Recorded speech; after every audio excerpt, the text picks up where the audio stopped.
ఆలుమా తీవ్రవాదులు ఆల్రెడీ కొన్ని కోట్ల నగదు బంగారం తీసుకుని మళ్ళీ బ్లాక్మెయిల్ చేయడం.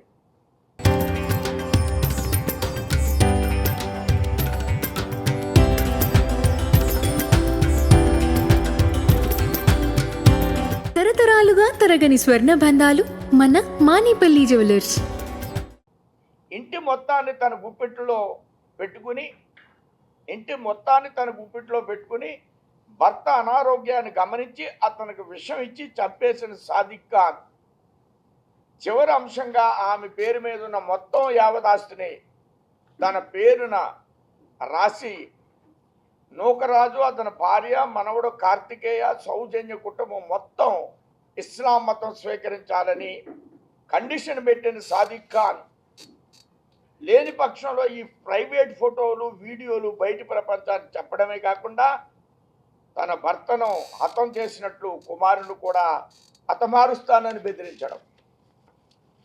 ఎంత అఘాయిత్యానికి అతను పాల్పడ్డాడో, కఠినంగా వ్యవహరించాడంటే ఇతని మీద నిఘా పెట్టాలి.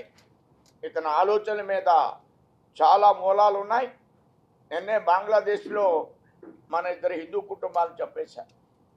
బయటికెక్కి వాళ్ళు మాదక ద్రవ్యాలు స్వీకరిస్తుంటే ఏంటని అడిగితే చంపేశారు హిందువుల్ని బంగ్లాదేశ్లో. కానీ భారతదేశంలో హిందువులకు రక్షణ లేకుండా పోయింది.